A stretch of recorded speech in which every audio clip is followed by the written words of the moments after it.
Welcome back to my YouTube channel है। आज चाहिँ हामी सम्पूर्ण नेपालीहरूको महान चाड विजया दशमी है। सम्पूर्णलाई ह्याप्पी विजया दशमी। अहिले चाहिँ हामी ड्युटीमै छौँ है। भाइ बहिनी अनि दाजुहरूले चाहिँ टिका लाउन चाहिँ आउनुपर्छ है, किनभने अब हामी त अब नेपालमा जान पाइनँ है दसैँ मनाउनका लागि। सो यहाँ के अरे यहाँ जो हुनुहुन्छ होइन, एटलिस्ट हामीसँगै बसेर 1-2 घन्टा भए पनि अब यसो टिका सिका लगाउने होइन, खानपिन गर्ने भनेर भन्नुभएको थियो। अनि so we decided to go there है, किनभने अब हामी पनि अब बिजी त छौँ, obviously we are on duty right now है। तर पनि हामी चाहिँ सोचिरहेको छौँ लेट्स गो होइन, किन भन्दाखेरि अब दसैँ भनेको त के अरे वर्षमा एकचोटि आउने चाडपर्व हो। अहिले चाहिँ हामी फाइनली हाम्रो ड्युटी सकाएर चाहिँ हामी जाँदैछौँ है। दाइ अनि भाइ बहिनीहरूले एकदमै कुरिराख्नु भएको छ। त्यस पछाडि आज थर्सडेको दिन यु नो माई गुडनेस एकदमै ह्युज ट्राफिक छ। अनि त्यस पछाडि यहाँ सरद चाहिँ पुरै दसैँमा होइन दारी सारी काटेर दसैँ आयो बिचरा हामीहरू यस्तो के अरे ड्युटीमा होइन यस्तो थकित भइरहेछ। तैपनि हामीसँग अझै जोस जागर भने चाहिँ अझै छ। घरको याद आयो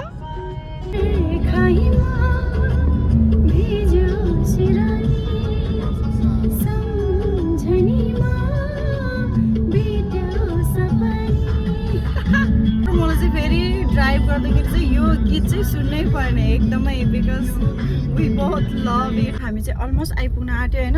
एकछिन मोबाइल हेर्दै थिएँ, यो सरसले त बाटो त कहाँबाट कहाँ पुर्याइसकेछ यु नो।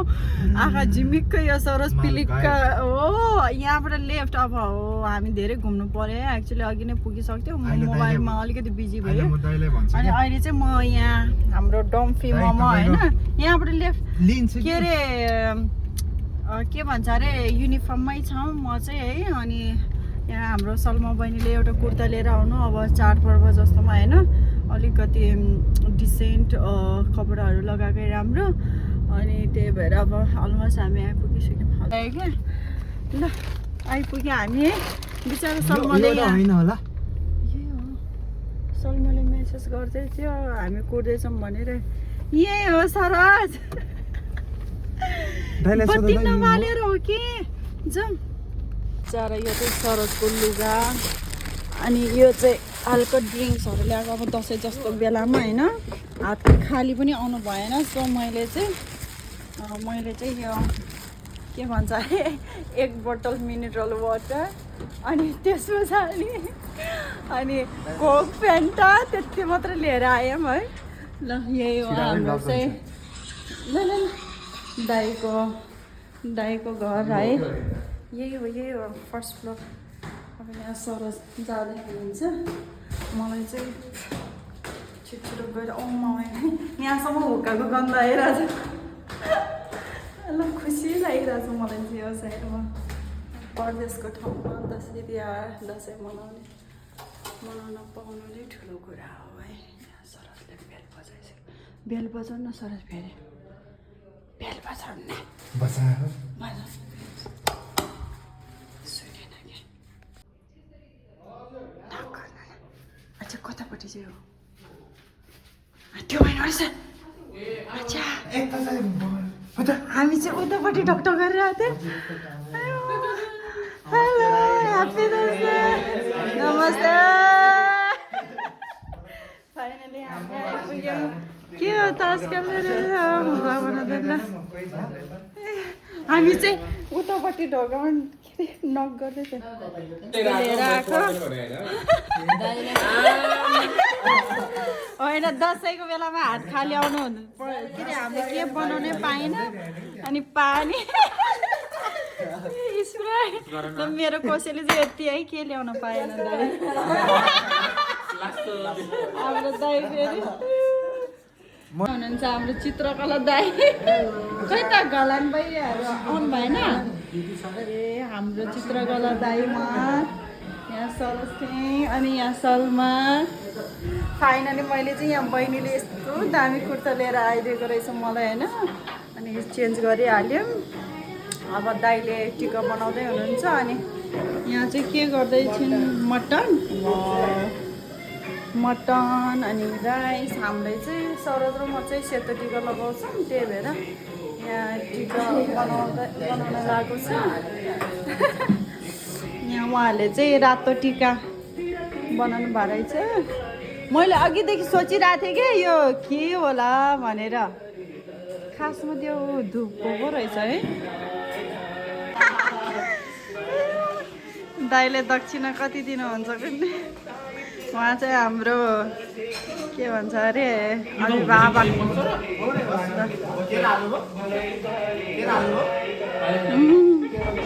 हाम्रो लागि चाहिँ सेतो टिका बनाइदिनु भएको छ दाइले सरोज र मलाई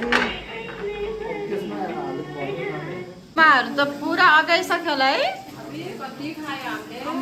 मैले त कति खानु मन लागेको छ भोक लागेर बाफ्रे सरोज त टन्नै खान्छ होला आज यहाँ सरोजको टिका लाउनु लागेर होला जस्तो लागिरहेको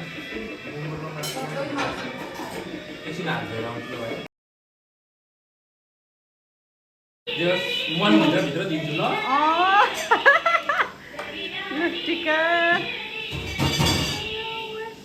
भिआइपी देखेको भए ठाउँ त मान्छे टिका लाउने के सोल्टी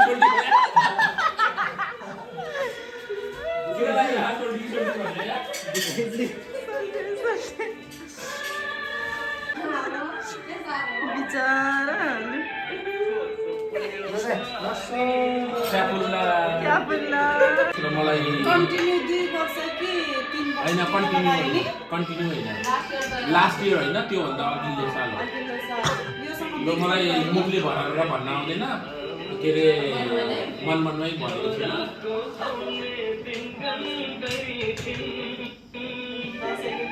छु मैले आशिष दिन्छु कि तिमी नबोल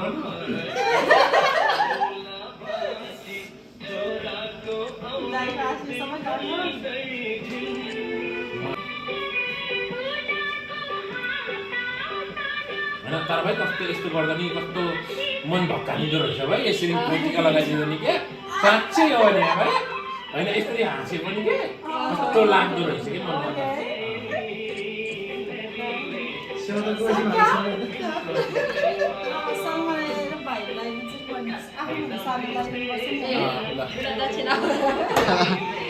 दक्षिणा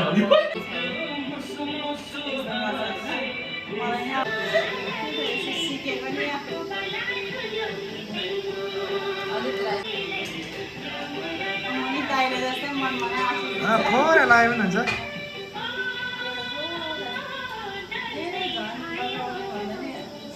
तिमीलाई यत्रो देख्ने झन् मलाई कत्रो देख्यो होला टिकट थाप्ने मान्छे कति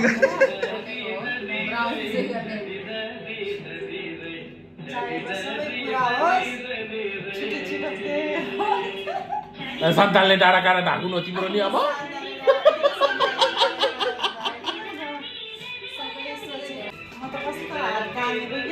होइन त्यही भनेको फिलिङ्स हुँदो रहेछ क्या मनमा हो भने टाउकोमा लगाइदिने हुन्छ दक्षिणा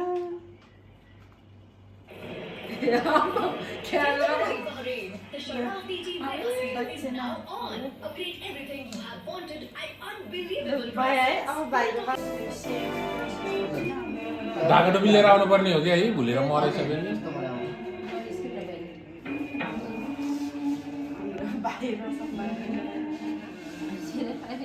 उतैबाट गए नि हुन्थ्यो त सलमा तिमी कस्तो बिजोग गरेर आएको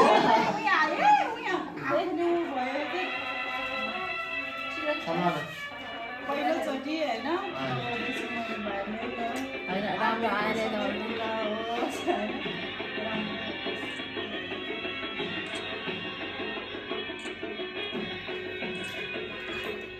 विजय दादा भाग्य नेउपाने जस्तो अगाडि अगाडि क्यामेरा को भाग्य माने भाग्य नेउपाने भाग्य हो कि भाग्य हो है बाधाला सालमा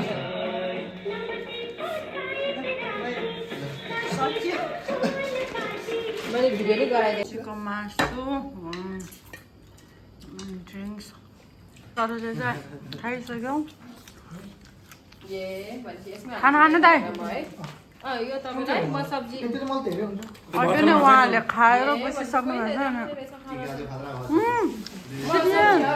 छ चन्द्रकला दाइले चाहिँ कोक स्प्राइट पनि ऊ छ चोखै छ दाइले कोले जिन्दगी हो happy Dashain happy Dashain Fanta होइन है त्यो फेन्टामा अर्कै मिसाएको छ म स्प्राइट मिसाएँ सिमरन खाना खाए पछि पाउँदैन म त सबै खाना खाना म त पछि खान्छु बिस्तारै के होइन अहिलेसम्म मलाई बोलाएन नि त है भोक पनि रेडी भयो बोलाएन बोलायो कति खाएको छ त पुरा सकाएछ भएको छ नि अरू हुँदैन सबै कति राम्रो तर सिमरन तिमी नफे गाडी यसमा मटरमा मसलाहरू एड गर्नु भयो एड गरेको हो हाम्रो पहिला धोए आएन त जति एड गरे नि पकाएपछि त्यसले भोक पनि खाँदैछौँ कति दिनपछि यो सरजले फेरि मेरो भाग मासु पनि खायो त्यो मिठो भएछ है फेरि मटन फ्रेस हो नि है दाइ अहिले चाहिँ यहाँ अब हाम्रो दसैँ अझै के अरे बबाल बन्दैछ यहाँ यस्तो तास खेल्दै हुन्छ उहाँहरू